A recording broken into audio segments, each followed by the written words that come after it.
Now when the people complained, it displeased the Lord, for the Lord heard it, and his anger was aroused. So the fire of the Lord burned among them, and consumed some in the outskirts of the camp. Then the people cried out to Moses, and when Moses prayed to the Lord, the fire was quenched. So he called the name of the place Taberah, because the fire of the Lord had burned among them. Now the mixed multitude who were among them yielded to intense craving. So the children of Israel also wept again and said, "Who will give us meat to eat?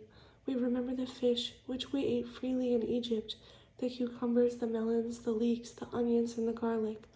But now our whole being is dried up. There is nothing at all except this manna before our eyes."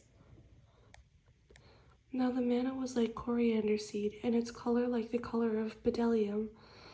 The people went about and gathered it, ground it on millstone, or beat it in the mortar, cooked it in pans, and made cakes of it.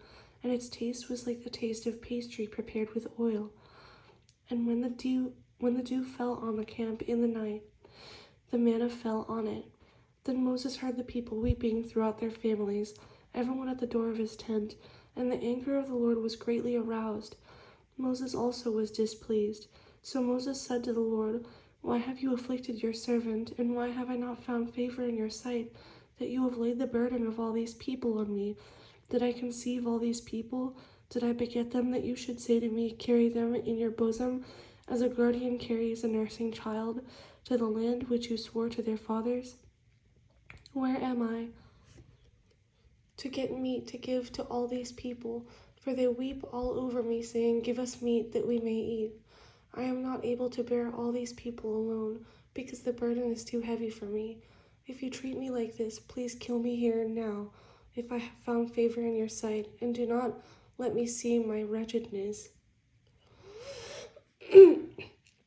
So the Lord said to Moses, "Gather to me 70 men of the elders of Israel, whom you know to be the elders of the people and officers over them. Bring them to the tabernacle of meeting, that they may stand there with you. Then I will come down and talk with you there. I will take of the Spirit that is upon you, and will put the same upon them, and they shall bear the burden of the people with you, that you may not bear it yourself alone. Then you shall say to the people, Consecrate yourselves for tomorrow, and you shall eat meat, for you have wept in the hearing of the Lord, saying, 'Who will give us meat to eat? For it was well with us in Egypt.' Therefore the Lord will give you meat, and you shall eat. You shall eat not 1 day, nor 2 days, nor 5 days, nor 10 days, nor 20 days, but for a whole month, until it comes out of your nostrils and becomes loathsome to you, because you have despised the Lord who is among you, and have wept before him, saying, 'Why did we ever come up out of Egypt?'" And Moses said, "The people whom I am among are 600,000 men on foot, yet you have said, 'I will give them meat, that they may eat for a whole month.' Shall flocks and herds be slaughtered for them to provide enough for them? Or shall all the fish of the sea be gathered together for them to provide enough for them?" And the Lord said to Moses, "Has the Lord's arm been shortened? Now you shall see whether what I say will happen to you or not."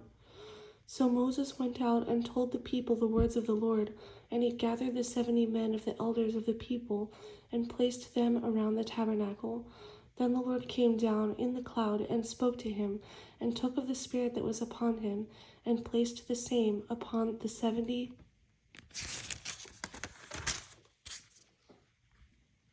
elders. And it happened, when the Spirit rested upon them, that they prophesied, although they never did so again.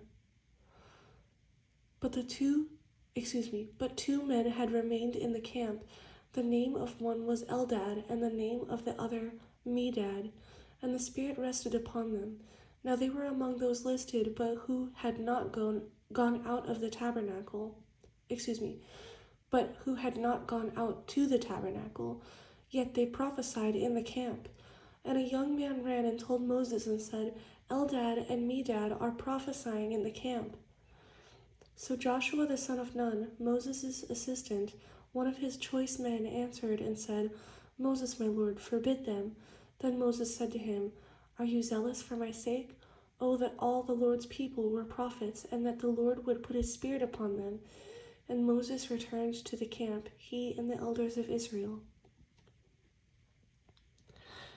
Now a wind went out from the Lord, and it brought quail from the sea, and left them fluttering near the camp, about a day's journey on this side, and about a day's journey on the other side, all around the camp, and about 2 cubits above the surface of the ground.